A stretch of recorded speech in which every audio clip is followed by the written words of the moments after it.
colleague noticed something strange today. The woman, the senior engineer, who always volunteered to work overtime until 4 a.m., left work on time. Even when the factory's only lithography machine malfunctioned, she didn't react. She simply took off her gloves and walked away without looking back. A week earlier, she had worked until 4 a.m. to fix a major problem. But the next day, she arrived just 2 minutes late. The newly appointed factory director punished her by deducting $100,000 from her year-end bonus. Her fellow employees begged her to apologize, but she knew the director wanted to make an example of her, so she refused to explain. A colleague tried to defend her, saying she had worked until 4 a.m., but the director didn't care. He threatened to fire anyone who spoke up for her. To protect her co-workers, the woman quickly stopped them and signed the disciplinary notice. The director held it up and warned everyone that any violation of the rules would result in the same punishment. He then appointed his nephew as the new engineer and introduced new factory regulations.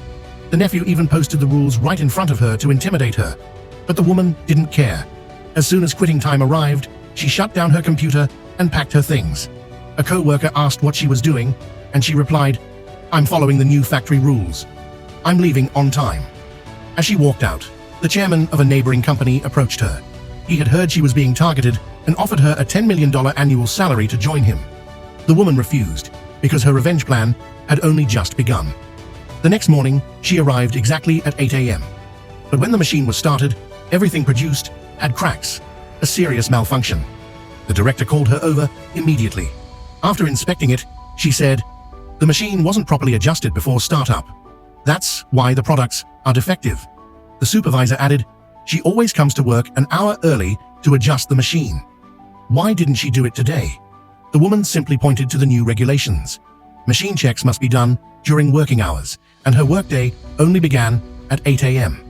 The director accused her of holding a grudge and tried to fire her, but his nephew stepped in, saying he could adjust the machine. The director was thrilled and even promoted him to senior engineer. But when the machine ran again, every product failed inspection. The director had no choice but to call the woman back. She checked the machine and instantly found the issue. The director ordered her to repair it immediately.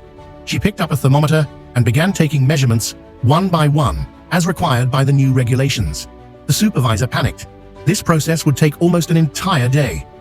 The director yelled at her to hurry, but she calmly replied, "I must follow the new regulations. If I don't, you'll fine me $100,000 again." The director had no answer and stormed off in anger. By evening, the machine still hadn't been fully adjusted. The director thought she was intentionally delaying the work, but the supervisor explained